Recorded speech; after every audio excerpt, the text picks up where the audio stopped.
No, máme auto v reklamu, nachádzame sa na Predmestskej v Žiline. Sme výroba reklamy, hej, tak by som to asi zhodnotil.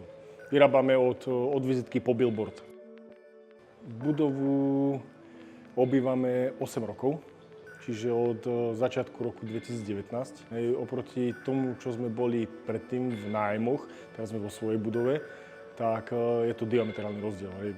Máme presklené priestory, veľa svetla, takže predtým sme boli buď v pivnici, alebo v podkroví sme začínali, kde boli dve malé okienka, takže teraz to je veľký rozdiel. Keď sú firmy v tých halách, chýba tam to denné svetlo, proste musí byť to nahradené nejakými neónkami a tak, tuto je to, že je to denné svetlo, ktoré je podľa mňa dosť potrebné. My sme v prvom rade chceli naše priestory na našu výrobu, hej.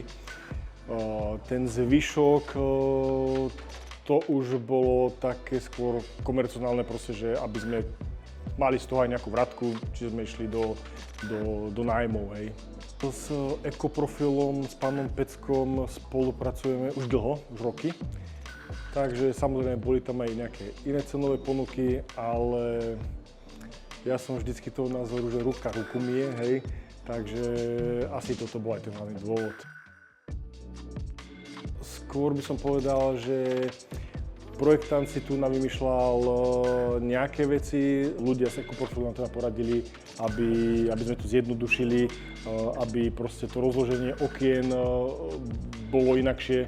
S pánom Peckom sme to prehodnotili, že nie je to dobré, že tieto okna budú lepšie, že necháme tam, ja neviem, tých 30-40 cm od zeme a tak ďalej, že je to vhodnejšie. Čiže myslím, že tam prišli tie rady, ktoré možno v iných tých firmách by neprišli, proste by zhrabli peniaze, hej, a bol by pokoj. Ušetrili sme nejaké náklady na tom, hej, takže toto bolo asi také plus pre nás od firmy Ekoprofil. Ak by si mal zhrnúť spoluprácu s firmou Ekoprofil jednou vetou, ako by znela? Jednou vetou, no keďže spolupracujeme už roky, takže asi by som to zhodnotil, že tá spolupráca je výborná.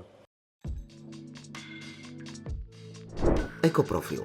Najbezpečnejšie okná s 12-ročnou zárukou.